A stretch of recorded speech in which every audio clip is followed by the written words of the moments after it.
This question comes from a long-term shareholder who's been here for more than 25 years. His name's Ben Knoll. He's from Minneapolis, Minnesota. And he says, Mr. Munger and Mr. Buffett, after a 15-year period of market underperformance, you're cautious about predicting Berkshire being able to outperform the market in the future. Given this, what do you see as the arguments for longtime shareholders to continue holding their stock versus diversifying their risk across an index? Charlie, you want to answer that? Well, sure. Well, I personally prefer holding Berkshire to holding the market. So I'm quite comfortable holding Berkshire. I think our businesses are better than the average in the market. Is it because you don't think the market values it fairly? Well, these are just accidents of history, and things are fluctuating at all times. But on a composite basis, I'd bet on Berkshire over the market. That's assuming we're all dead. I recommend the S&P 500 index fund, and have for a long, long time to people. And I've never recommended Berkshire to anybody because I don't want people to buy it because they think I'm tipping them into some side. Never. I mean, no matter what it was selling for. And you know, I've made it public. On my death, there's a fund for my then widow, and 90% will go into an S&P 500 index fund, and 10% of Treasury bills. On the other hand, I'm very happy having my future contributions to a group of charities that'll be spread over 12 years or so after my death to stay in Berkshire. I think the odds are Berkshire is, yeah, I like it, but I'm not.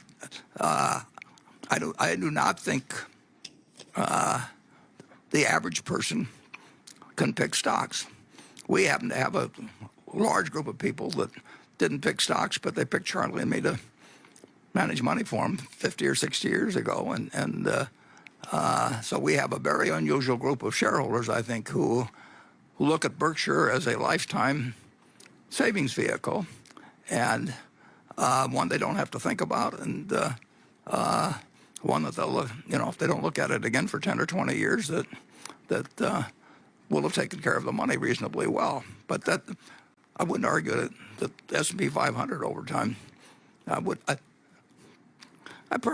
like Berkshire, but I think that a person who doesn't know anything about stocks at all and doesn't have any special feelings about Berkshire, I think they ought to buy the S&P 500 index.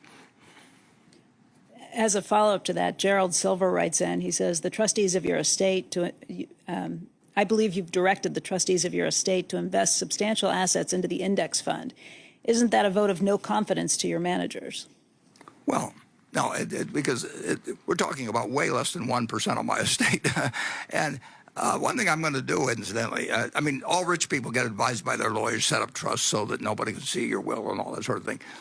My will is going to be public record, and you'll be able to check at some point whether I'm telling you the truth about what is going to get done. But 99.7% roughly of my estate will either go to philanthropies or to the federal government, and